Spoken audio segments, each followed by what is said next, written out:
tingkatan-tingkatan agama. Penulis menerangkan di sini, wa huwa thalathu maratib. Huwa maksudnya Islam itu ada 3 tingkatan. Ya. Jadi kalau digambar seperti lingkaran, ya. Lingkaran besarnya ini namanya apa? Islam. Di dalam lingkaran Islam ini ada 3 lingkaran yang lain di dalamnya. Ada 3 lingkaran yang lain. Jadi lingkaran besarnya namanya lingkaran Islam. Di dalamnya ada 3 lingkaran. Ada lingkaran lain kecil di dalamnya namanya lingkaran Islam juga. Ini adalah Islam dengan mana apa? Mana khusus. Kalau lingkaran yang pertama tadi Islam dengan mana? Umum. Nah, di dalam lingkaran Islami yang di dalam lingkaran Islam yang kedua yang di dalam ada lagi lingkaran iman. Di dalam lingkaran iman ada lagi lingkaran namanya lingkaran ihsan. Lingkaran ihsan. Sebab orang yang sudah masuk ke lingkaran ihsan, dia artinya sudah mencakup lingkaran iman dan lingkaran apa? Islam. Orang yang berada di lingkaran iman belum tentu dia berada di lingkaran apa? Ihsan. Tapi sudah pasti dia masuk dalam lingkaran Islam. Orang yang berada di lingkaran Islam ini belum tentu dia masuk di dalam lingkaran iman dan lingkaran apa? Ihsan. Iya, bisa dipahami ya? Jadi seperti itu pendekatannya. Hakikat tentang tingkatan agama ini. Iya. Jadi kalau Islam dalam maknanya yang khusus, kita tadi sebutkan bahwa Islam itu rukun Islam yang 5 atau amalan yang zahir disertai dengan amalan hati yang membenarkan apa? Amalan zahir tersebut. Itu Islam. Kalau iman definisinya kebalikannya. Iman itu adalah amalan yang batin. Itulah rukun iman yang berapa? Yang 6. Rukun iman yang 6. Jadi amalan yang batin tapi disertai dengan zahir yang membenarkan keimanannya, membenarkan batinnya. Iya. Kalau ihsan ini tingkat itqan, tingkat kesempurnaan. Ya, dia lengkap dan sempurna pada seluruh sendi-sendi agama. Ini ihsan namanya. Baik. Jadi kelihatannya perbedaannya. Kalau Islam itu terkait dengan amalan yang apa? Yang zahir. Kalau iman terkait dengan amalan yang batin. Kalau ihsan terkait dengan apa? Itqan, tingkat itqan. Iya. Bagaimana seorang itu sempurna, lengkap dan mapan di atas tingkatan agama. Itu ihsan namanya. Itu namanya ihsan. Baik. Ya tadi saya sebutkan ya bahwa Islam itu amalan yang zahir disertai dengan amalan batin yang membenarkan apa? Zahirnya. Ya kalau zahir saya diterima, itu tidak cukup ya. Karena kaum munafikin bersyahadat, asyhadu an la ilaha illallah, asyhadu anna Muhammadar Rasulullah. Mereka salat juga, hadir ke masjid salat.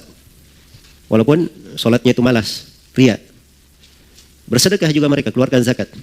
Tapi kikir, sering mengungkit-ungkit. Kalau dia bersedekah ngomel, itu kaum munafikin. Dia kadang juga bersedekah, dia celah sedekahnya orang. Puasa, malas juga. Ya, demikian pula haji. Jadi mereka kerjakan, kaum munafikin mengerjakan.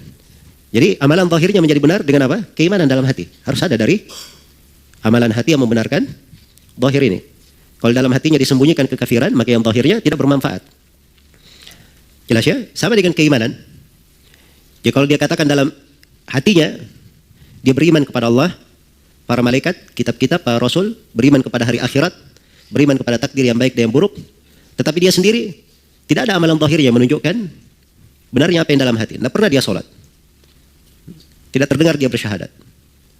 Iya. Maka ini menunjukkan tidak benarnya apa? Amalan batinnya.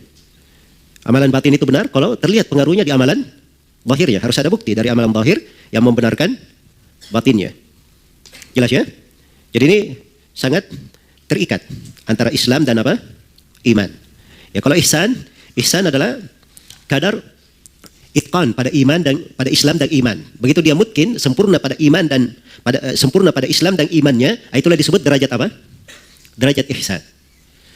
Baik, karena itu derajat yang paling tinggi dari 3 tingkatan ini adalah tingkatan apa? Tingkatan ihsan. Karena itu orang yang sudah sampai ke tingkat ihsan, masuk dalam lingkaran ihsan, berarti dia sudah ada di dalam lingkaran iman dan lingkaran apa? Islam. Iya. Sebagaimana orang yang berada di tingkatan iman, ada di lingkaran iman, ini dia sudah ada di dalam lingkaran apa? Lingkaran Islam. Tapi belum tentu dia masuk di dalam lingkaran ihsan. Sebab ihsan ini terkait dengan derajat itqan. Iya. Baik. Itu kata ihsan ya, itqan. Itu dipahami makna ihsan. Karena itu ditafsirkan pada ayat 100 dari surat Taubah tentang para sahabat, wasabiqunal awwaluna minal muhajirin wal ansar walladzina tabauhum bi ihsan. Orang-orang yang terdahulu lagi pertama dari kalangan muhajirin dan al-ansar, dan siapa yang mengikuti mereka dengan ihsan. Ihsan di sini diartikan oleh para ulama ahli tafsir dengan itqan. Ya, tahu itqan ya? Kalau dia misalnya membuat sesuatu, ada pekerjaan sesuatu, dia kerjakan sesuatu itu secara lengkap, sempurna, sehingga tidak ada kritikan lagi pada sesuatu itu. Tidak ada hal yang dicari lagi. Jangan sudah dia bekerja dikatakan, fulan ini belum selesai, kenapa kamu belum buat begini? Nah, kalau sudah orang yang mengerjakan sesuatu dengan ihsan, dengan itqan, artinya tidak ada lagi yang mengkritik dalam kerjaan itu. Semuanya sudah menerima, sudah puas. Saking apa? Saking detailnya dia di situ. Nah, kalau diibaratkan mengikuti jalannya para sahabat, ya, apabila para sahabat berjalan meninggalkan jejak-jejak kaki, maka mengikuti mereka dengan ihsan, artinya dia mengikuti jejak yang sama, tidak keluar darinya, tidak bikin jejak baru. Ada orang yang menginjak jejak kaki, jejaknya jadi berubah. Ini tidak. Ihsan itu dia ikuti jejak itu persis sama, tidak merubahnya. Dia hanya menapaki jejak yang sama. Itu tingkatan namanya apa? Ihsan, itqan.